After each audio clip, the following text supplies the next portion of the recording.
The old manor stood shrouded in silence. Its towering silhouette loomed against the night sky, a relic of a bygone era. The moonlight cast an eerie glow on its weathered facade, highlighting the cracks and crevices that time had etched into its walls. The once grand structure now seemed to whisper secrets of the past, its windows like hollow eyes staring into the darkness. Dust motes danced in the pale moonlight filtering through grimy windows. They floated lazily, suspended in the air, as if time itself had slowed down within these walls. The light struggled to penetrate the thick layers of dust that coated every surface, casting long shadows that seemed to move with a life of their own. The room was a time capsule, untouched and forgotten, holding memories of a different era. The air hung heavy with the weight of forgotten years. Each breath I took was filled with the scent of decay and neglect, a reminder of the lives that once filled these rooms. The furniture, now draped in dust and cobwebs, stood as silent witnesses to the passage of time. Every corner of the room seemed to hold a story, waiting to be uncovered. I could almost feel the presence of unseen eyes, watching my every move. The shadows seemed to shift and change, as if something or someone was lurking just out of sight. My heart pounded in my chest, each beat echoing in the silence. The feeling of being watched was overwhelming, sending chills down my spine. It was as if the house itself was alive, aware of my intrusion. It was behind a crumbling section of the library wall that I found it, a small, almost imperceptible keyhole. The wall had once been a grand display of knowledge, filled with books and artifacts. Now it was a decaying ruin, hiding secrets within its depths. The keyhole was barely visible, hidden among the cracks and dust. It was a discovery that hinted at something much larger, a mystery waiting to be unraveled. It was cold to the touch, sending a shiver down my spine.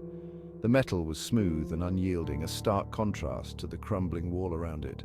As my fingers traced the outline of the keyhole, I felt a connection to the past, as if I was touching a piece of history. The chill of the metal seemed to seep into my bones, heightening my sense of anticipation and dread. My fingers trembled as I inserted the old iron key I had discovered earlier. The key was heavy and ornate, a relic from a time long past. It fit perfectly into the keyhole, as if it had been waiting for this moment. My hands shook with a mixture of fear and excitement, the weight of the discovery pressing down on me. The key turned with a satisfying click, unlocking the secrets that lay beyond. It turned with a heavy thud echoing through the silent house. The sound reverberated off the walls, breaking the oppressive silence. It was a sound that seemed to awaken the house, stirring the dust and shadows. The door creaked open slowly, revealing a darkness that seemed to stretch on forever. The air was thick with anticipation, as if the house itself was holding its breath. The wall groaned, revealing a passage hidden for centuries. The opening was narrow and dark, a portal to another world. The passageway was lined with stone, worn smooth by the passage of time. It was a hidden corridor, a secret that had been buried for generations. The air was cool and damp, carrying the scent of earth and decay. It was a place that had been forgotten by time, waiting to be discovered. I took a deep breath, steeling myself for the mysteries that awaited within Blackwood Manor's depths. The journey ahead was unknown, filled with potential dangers and discoveries. My heart raced with a mixture of fear and excitement, the thrill of the unknown propelling me forward. I knew that whatever lay ahead, it would change my life forever. The manor had already revealed its secrets, and I was determined to uncover them all. The passage was narrow, the stone walls rough and uneven. The air grew colder and more oppressive as I descended deeper into the earth. I imagined the countless souls who had walked this path before me. What secrets did these walls hold? What horrors had they witnessed? The flickering beam of my flashlight revealed strange carvings etched into the stone. Symbols and sigils, ancient and arcane, whispered of a power that predated human understanding. These were not mere decorations, they were a language of something older, something darker. My heart pounded in my chest, a drumbeat of fear and morbid fascination. This was more than just a hidden passage, it was a gateway to a realm beyond my comprehension. I could feel a presence here, something ancient and watchful. It sent shivers down my spine, but I couldn't turn back. I had to know the truth. The carvings on the walls grew more intricate as I ventured deeper. Each step forward revealed a new layer of complexity, a new story etched into the stone. The walls seemed to whisper secrets of a time long forgotten. Their voices carried on the cold, damp air of the ancient corridor. They depicted strange creatures and grotesque rituals. The figures were twisted and contorted, their forms almost unrecognizable as they engaged in what appeared to be dark ceremonies. The scenes were haunting, each one more disturbing than the last, as if the stone itself had absorbed the malevolence of the acts it portrayed. The craftsmanship was crude, desperate, as if carved in haste by trembling hands. The rough edges and uneven lines spoke of a frantic urgency, a need to record these images before it was too late. It was as if the carvers were driven by a fear that their knowledge would be lost forever if not immortalized in stone. Who were these figures, and what dark desires had driven them to chisel their forms into the stone? The hooded figures seemed to loom out of the walls, their faces hidden in shadow, their intentions obscured by the passage of time. Were they priests, shamans, or something else entirely? The mystery of their identity only added to the oppressive atmosphere of the place. One symbol in particular caught my eye. It stood out from the rest, not just because of its intricate design, but because of the sense of power it seemed to emanate. It was as if the symbol itself was alive, pulsing, with an energy that defied explanation. It was a spiral, twisting in on itself endlessly, a void at its center. The spiral seemed to draw me in, its endless loops creating a sense of vertigo. The void at its center was like a black hole, an abyss that threatened to consume everything around it. It was a symbol of infinity, of the endless cycle of creation and destruction. I recognized it from my research, a symbol of the abyss, of the boundless chaos that lies at the heart of all creation. This symbol was not just a representation of chaos, but a reminder of the fragile balance that holds the universe together. It was a warning of the dangers that lie in the pursuit of forbidden knowledge. Its presence here was unsettling, to say the least. The symbol seemed out of place, as if it had been added later, a grim reminder of the consequences of tampering with forces beyond our understanding. The air around it felt colder, heavier, as if the very essence of the abyss had seeped into the stone.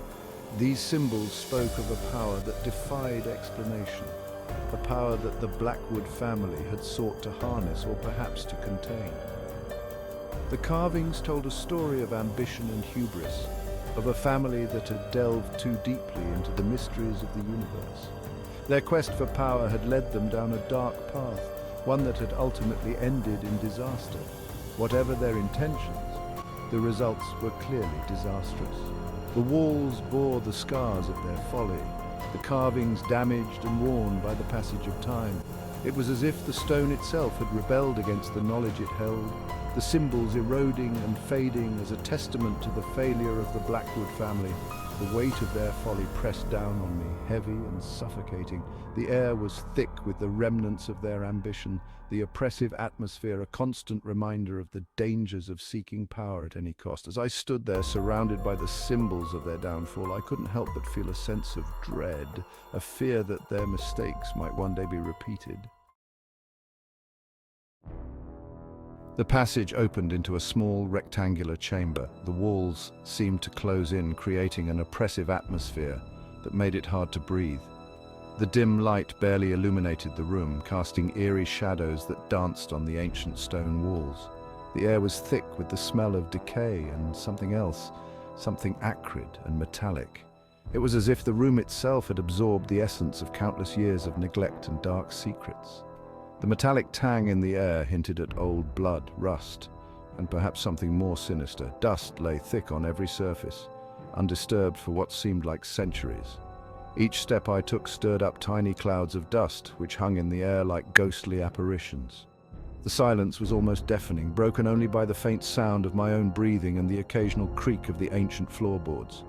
In the center of the room stood a heavy wooden table, its surface scarred and burned. The table seemed to be the focal point of the chamber, drawing my attention with its dark history etched into every mark and burn. It was as if the table had witnessed countless rituals and ceremonies, each leaving its own indelible mark. Scattered atop the table were a myriad of strange and disturbing objects. Each item seemed to tell a story of its own, a piece of a larger, more terrifying puzzle.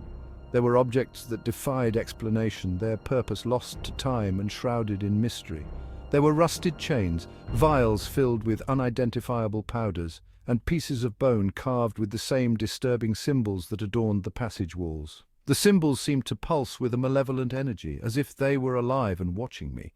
The vials contained substances that looked like they could be remnants of ancient potions or poisons, their contents long since dried up but still exuding an aura of danger. This room wasn't just hidden, it was sealed away, locked away like a nightmare one tries desperately to forget.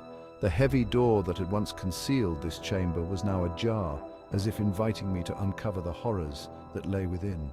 It was clear that whoever had sealed this room had done so with the intention of keeping its secrets buried forever.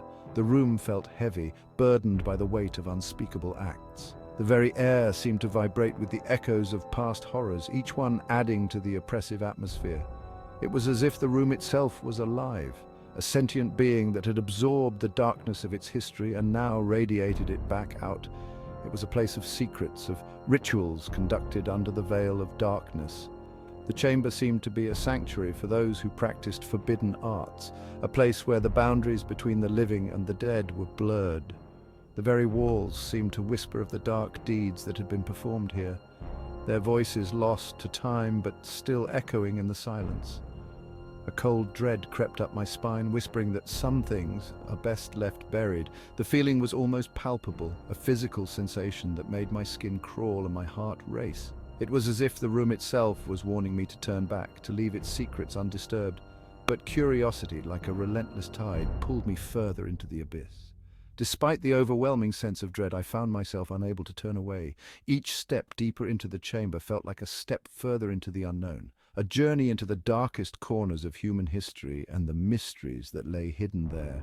The allure of the forbidden was too strong to resist, and I knew that I had to uncover the secrets of this chamber, no matter the cost.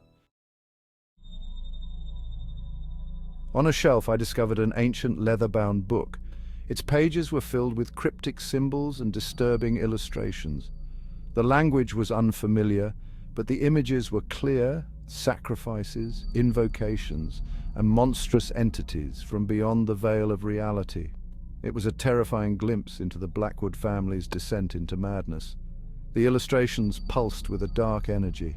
I could feel the madness seeping from the pages, whispering of forbidden knowledge and the allure of ultimate power.